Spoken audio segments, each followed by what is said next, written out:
आप सभी को मेरा नमस्कार। आपका स्वागत है आपके अपने YouTube चैनल टॉपर्स स्टडी में। आज ये ऑडियो उत्तर प्रदेश में संचालित 2 भर्तियों को लेकर के है। एक 69,000 शिक्षक भर्ती और दूसरी उत्तर प्रदेश दरोगा भर्ती 2016।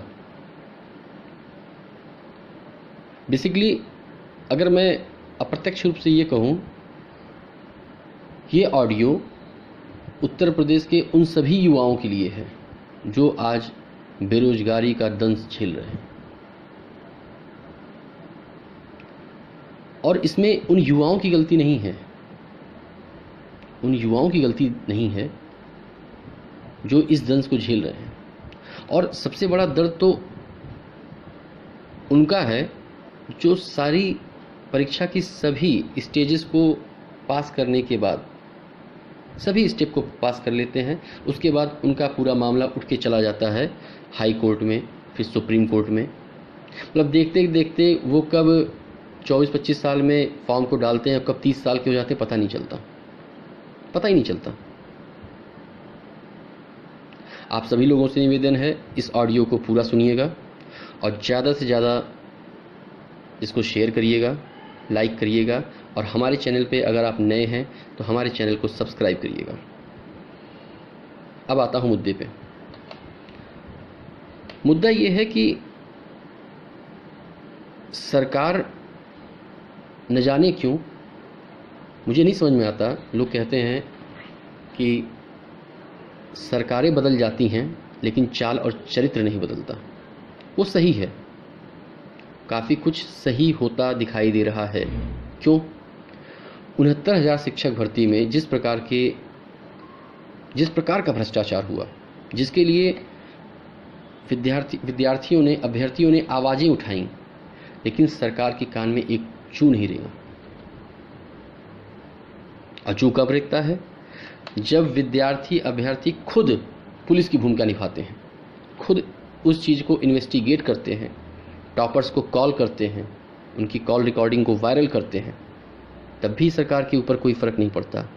क्योंकि सरकार और बहुत बुद्धिजीवी लोग ये कहते हैं, देखिए अगर कोई भर्ती होती है तो उसमें 10 से 15% भ्रष्टाचार होता है। लेकिन इतना बड़ा भ्रष्टाचार, इस लेवल का भ्रष्टाचार, खुलेआम भ्रष्टाचार हो रहा है और सरकार कुछ बोल नहीं रही है। मैं इस भर्ती के समानांतर एक भर्ती और है जिसपे कल निर्णय आया है, आदेश आया है सुप्रीम कोर्ट का, माननीय सर्वोच्च न्यायालय का। वो है दरोगा भर्ती 2016। अब आप खुद ही देखिए दोहरा चरित्र सरकार का। 69,000 शिक्षक भर्ती में माननीय सर्वोच्च न्यायालय ने ये कह दिया कि 37,339 पद जो शिक्षा मित्र के लिए हैं उस पर रोक लगा दी, बाकी के पदों पे आप काउंसलिंग कराइए। तो तुरंत इनका पक्ष आ जाता है सरकार का कि माय लॉर्ड सर्वोच्च न्यायालय में मेरे पास 51,112 पद खाली पड़े हैं। अगर 40 और 45% वाला मामला जो चल रहा है कोर्ट में, अगर ये मामला शिक्षा मित्रों के पक्ष में आता है तो चूँकि हमारे पास 51,112 पद ऑलरेडी खाली हैं और 40 और 45% के दायरे में आने वाले शिक्षा मित्रों की संख्या 32,269 है, हम उनको समायोजित कर देंगे उस पद पे। अब आप देखिएगा, गौर करिए कितना दोहरा चरित्र है और सरकार क्या बच्चों के भविष्य के साथ किस तरीके से खेल रही है।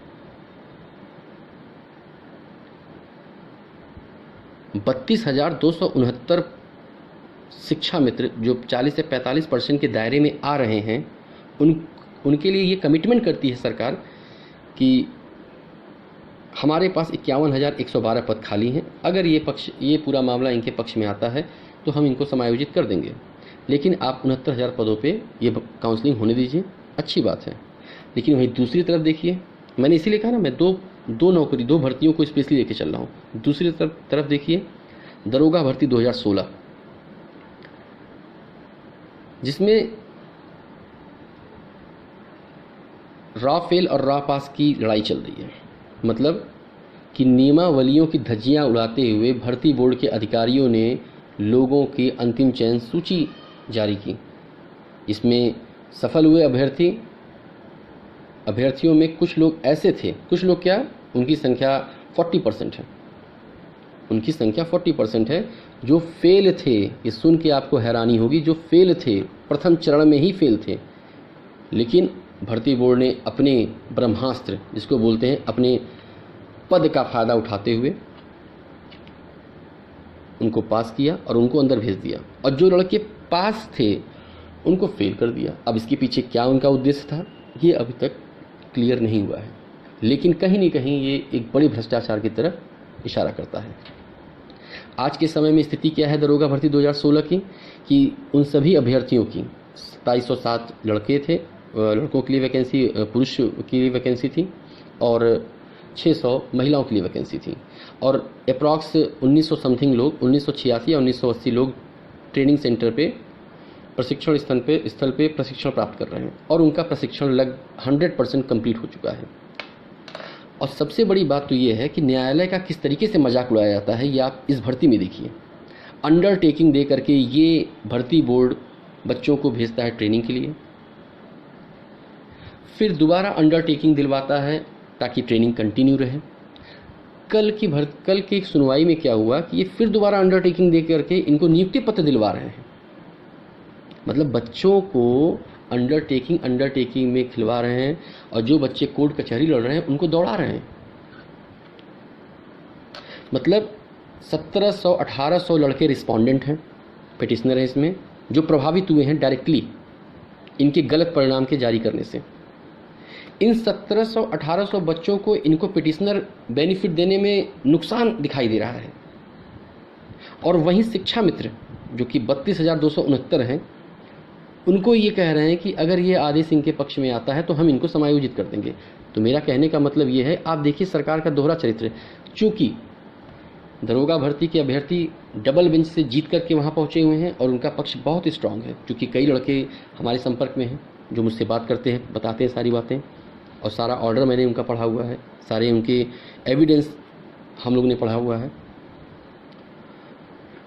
तो उनको ये लगता है कि हम तो यहाँ हार जाएंगे, तो क्यों ना इनको ऐसे ही घुमाते रहो। और शिक्षा मित्र वाले में कहीं ना कहीं इनको कॉन्फिडेंस, लेकिन होना कुछ नहीं है, शिक्षा मित्र ही यहाँ जीतेंगे। और एक बात और, प्राइमरी स्कूल का जो अध्यापक होता है और जो दरोगा होता है, उसका वेतन ग्रेड पे 4200 ही है। मतलब 4200 की नौकरी एक जगह तुम 32,269 पद को समायोजित करने के लिए तैयार हो जा रहे हो, और वहीं दूसरी तरफ दरोगा भर्ती के अभ्यर्थी जो 4200 ग्रेड पे की ही नौकरी है, उसमें तुम 1700-1800 लड़कों को नहीं ले पा रहे हो। और अगर रिजल्ट रिवाइज होता है तो जो प्रशिक्षण प्राप्त कर लिए अभ्यर्थी हैं, जो पूरे लगभग दरोगा बन चुके हैं प्रशिक्षण प्राप्त करने के बाद, बस उनको नियुक्ति पत्र की आवश्यकता है। उनका क्या होगा, आपका तो आधा ट्रेनिंग सेंटर खाली हो जाएगा, फिर उन बच्चों के भविष्य जो अंधकार की तरफ जाएगा उसके लिए कौन जिम्मेदार होगा। ये प्रश्न मेरा किसी और से नहीं है, प्रश्न मेरा अपने बहुत अच्छे ईमानदार मुख्यमंत्री, माननीय मुख्यमंत्री महोदय जी से है। माननीय मुख्यमंत्री जी, मैं आपसे एक बात कहना चाहता हूँ, ये मेरी बात अपनी नहीं है, ये हमारे अपने उत्तर प्रदेश के युवाओं की तरफ से कही गई बात है।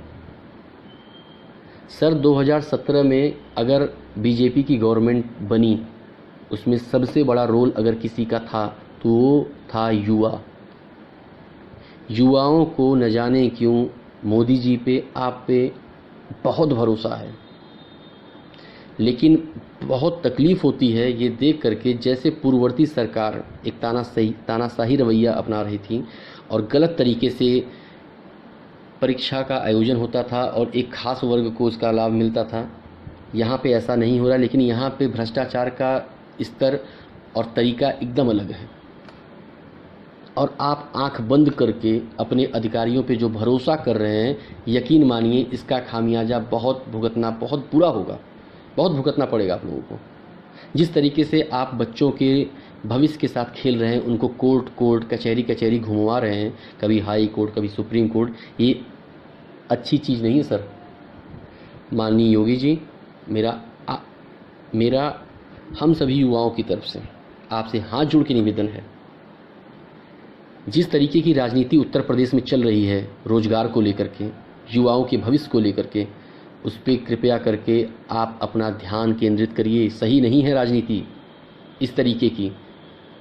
अपने अधिकारियों के ऊपर एक बार भी आप दंडात्मक कार्रवाई नहीं कर रहे हैं, किसी को आप जेल नहीं भेज रहे हैं, किसी के खिलाफ आप 419 420 में केस नहीं दर्ज करवा करके उनको जेल भेज दे रहे हैं, ताकि एक माइलस्टोन सेट कर सकें आप कि ये देखिए अगर कोई अधिकारी इस तरीके की गड़बड़ी करेगा, गंदगी करेगा, तो ये हश्र होगा उस अधिकारी का, ताकि कोई भी अधिकारी कोई भी गंदा काम करने से पहले 20 बार सोचे।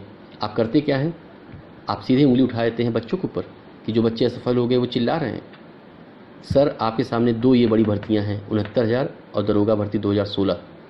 इन दोनों भर्तियों में बच्चों की कहीं गलती निकल जाए सर तो आप बताइए। इसमें पूरी गलती आपके अपने अधिकारियों की है। एक तरफ आप शिक्षा मित्र जिनकी संख्या 32,000 है, उनको आप समायोजित करने की बात कहते हैं, जो कि बहुत अच्छी बात है। ये शिक्षा मित्र भाई जो बहुत साल से लड़ रहे हैं लड़ाई, कोई 40 साल का हो गया, कोई 45 साल का हो गया, कोई 50 साल के तक पहुंच रहा है। इस एज में पहुंच करके अगर वो तैयारी करके 40-45% ला रहे हैं, फाइट कर रहे हैं, ये काबिल तारीफ है। आप उनको समायोजन करने की उनको समायोजित करने की बात कर रहे हैं। और दूसरी तरफ यही दरोगा भर्ती जिसमें 1700 लड़के हैं जो जेन्युइन हैं, जो पास हैं, उनको आप भेजने के लिए आप कहते हैं कि हम सुप्रीम कोर्ट में देखेंगे। क्या देखेंगे आप? जो लड़के फेल हैं, जो वहाँ पे ट्रेनिंग कर रहे हैं, जिनका कोई रोल, जो असली में हकदार ही नहीं है इस नौकरी का, उनको आपने ट्रेनिंग करवा दी और आप कह रहे हैं कि ये जो लड़के बाहर लड़ाई लड़ रहे हैं वो सब फर्जी महबूबा बना रहे हैं। माननीय मुख्यमंत्री जी, आपसे हाथ जोड़ के निवेदन है, अपनी बंद आँखों को, जो आप आंख बंद करके भरोसा कर रहे हैं अपने अधिकारियों के ऊपर, यकीन मानिए यही नैया डुबाएंगे 2022 में। आपके इस कार्यशैली से जो आपकी चल रही है इसमें और पूर्ववर्ती सरकार अखिलेश जी की कोई खास अंतर नहीं है, स्पेशली युवाओं को लेकर के और उनके रोज़गार को लेकर के। और जो आप ये डेटा दिया करते हैं बार बार, 20 लाख को रोज़गार दिया, 10 लाख को रोज़गार दिया, 50 लाख को रोज़गार दिया, कहाँ दिया? दिखता क्यों नहीं मुझे? सर अगर 10 लाख को रोज़गार मिला होता ना तो लोग आपकी मूर्ति बनवा करके पूजा कर रहे होते। आप जो कहते हैं ना कि मैं राहुल गांधी जी से 2 साल छोटा हूँ, अखिलेश यादव से 2 साल बड़ा हूँ, यही 2 साल छोटे और 2 साल बड़े, यानी कि आपको इसीलिए चुना गया था सर, ताकि आप कुछ अच्छा कर सकें, स्पेशली रोज़गार को लेकर के, स्पेशली युवाओं को लेकर के, स्पेशली जो ये निराशा फैली हुई थी उस टाइम पे, वो निराशा हटाने का काम करेंगे आप, ना कि इस तरीके का काम करेंगे आप। आप किसी भी आयोग को देखिए, चाहे वो यूपी पीएससी हो, चाहे वो यूपी SSSC हो, चाहे वो भर्ती बोर्ड हो, पुलिस भर्ती बोर्ड हो, चाहे वो आपका शिक्षा बेसिक शिक्षा का हो, कोई भी भर्ती या LT ग्रेड हो, कोई भी एक भर्ती आपकी ऐसी रही है सर जो एक बार में सही हुई हो? हाई कोर्ट, सुप्रीम कोर्ट, क्या करवा रहे हैं आप? मतलब बच्चा 24-25 साल में एग्ज़ाम देता है, उस नौकरी मिलती है उसको 30 साल 32 साल में, और नौकरी मिल जाए तब भी बड़ी बात है। और इस mental harassment, physical harassment, economic harassment को आप क्या कहेंगे? युवाओं को भरोसा था आप पे, और यकीन मानिए वो भरोसा अब धीरे धीरे टूट रहा है, जो अच्छा संकेत नहीं है। माननीय योगी जी, इस पे थोड़ा गौर करें और कुछ ऐसा करें कि मैंने इन्हीं 2 भर्तियों को स्पेशली टारगेट किया, पैरेलल में इनको एक्सप्लेन किया कि देखिए कितना दोहरा चरित्र है। क्यों ना जिस तरीके से आपने शिक्षा मित्रों को समायोजित करने की बात कही, कमिटमेंट किया, बहुत अच्छी बात है, बहुत अच्छी पहल है ये। क्या आप दरोगा भर्ती में नहीं कर सकते बच्चों के साथ? वो भी तो लड़ रहे हैं बेचारे, कितनी संख्या होगी? 1700-1800। और ये बच्चे वो नहीं है सर कि वैसे ही चले आए हैं, वो बच्चे प्रॉपर सारे written exams, physical, document verification, physical standard test, running सब कुछ पास करके वहाँ पहुँचे हैं, लेकिन आपको नहीं समझ में आ रहा है। कृपया करके आपसे हाथ जोड़ के निवेदन कर रहा हूँ मैं, और इवन सारे युवा आपसे हाथ जोड़ के निवेदन कर रहे हैं, सर थोड़ा ध्यान दीजिए, कुछ ऐसा करिए जिससे लोगों के अंदर थोड़ी सी सकारात्मकता आए। बहुत बहुत धन्यवाद। अगर आपको ये ऑडियो अच्छी लगी हो तो इसको आप शेयर करिए, कमेंट करिए, और इस चैनल पे अगर आप नए आए हैं